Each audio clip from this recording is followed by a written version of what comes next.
সম্মানিত সুপ্রিয় দর্শক হ্যালো। শ্রোতা দেশ ও প্রবাস থেকে যারা এই মুহূর্তে আমাদের সাথে সংযুক্ত আছেন ভিডিও দেখতেছেন সবাইকে ধন্যবাদ জানিয়ে শুরু করছি আজকের প্রতিবেদন ভিডিও। বন্ধুরা আমি কথা বলছিলাম একটি আপুর সাথে প্রতিবেদন করবে কয়েকদিন আগে থেকেই যোগাযোগ ছিল। উনি কেন আসলো প্রতিবেদনে বিস্তারিত ভিডিওতে থাকবে অবশ্যই আপনারা ভিডিওটা কন্টিনিউ করবেন। আসসালামু আলাইকুম। ওয়ালাইকুম সালাম। কেমন আছেন আপনি ভালো আছেন? জি ভাইয়া ভালো আছি। আপনি ভালো আছেন? এই তো আলহামদুলিল্লাহ ভালো আছি। আপু আপনি প্রতিবেদনে কেন আসলেন? ভাই অনেক কষ্ট করে আইছি। আমি প্রতিবেদন কি জিনিস জানতাম না। আমার একটা ভাইয়া বলল যে এরকম প্রতিবেদনে আসলে কিছু কিছু ভাইরা সহযোগিতা করে সাথে থাকে এর জন্য প্রতিবেদনে আসা। চাইতেছেন কি? জি, চাইতেছেন কি?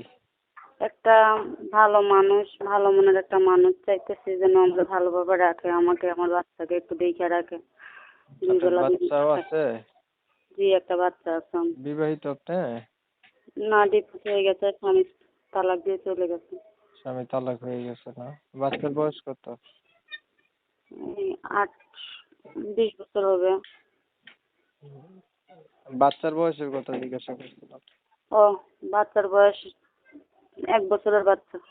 14 মাস আর কি 1 বছরের। 14 মাসের বাচ্চা আছে আপনার একটা, আর আপনার হচ্ছে স্বামীর সাথে ডিভোর্স হয়ে গেছে, আপনার বয়স 20 বছর। হ্যাঁ। আপনি আগের প্রতিবেদন করছিলেন?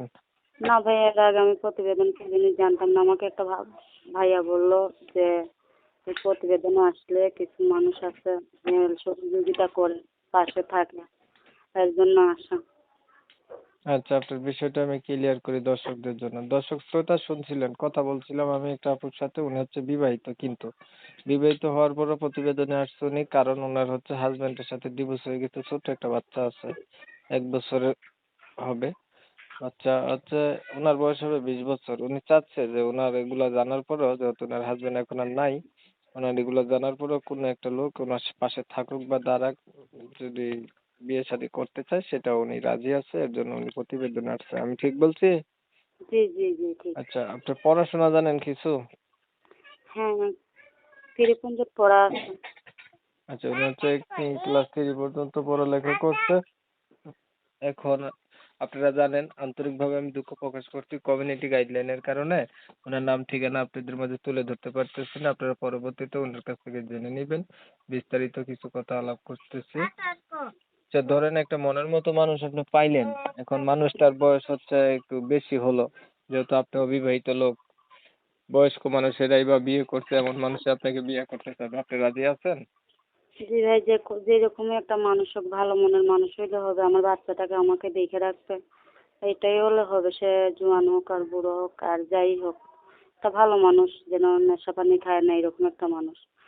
আচ্ছা, ধন্যবাদ আপনাকে সুন্দর করে কথাগুলো গুছিয়ে বলার জন্য। আর কিছু বলবেন? যে না, আর কিছু বলবো না। ভালো থাকবেন আপনি। দর্শক শ্রোতা, ওনার কথা শুনে যাদের কাছে ভালো লাগছে, ভালো পাইছেন, ওনার সাথে কথা বলতে চান বা যোগাযোগ করতে চান, ও করতে পারেন। আরো কিছু জানতে চাইলে নাম ঠিকানা বিস্তারিত ওনার সাথে কথা বললে আপনারা জানতে পারবেন। তো আপনারা অনেক সময় নিয়ে আমার সাথে থাইকা ধৈর্য ধরে কষ্ট কইরা আপনাদের সময় নষ্ট কইরা ভিডিও দেখছেন, এর জন্য প্রত্যেককে জানাই এমএসকে টিভির পক্ষ থেকে অসংখ্য ধন্যবাদ। সবাই ভালো থাকবেন, সুস্থ থাকবেন। আল্লাহ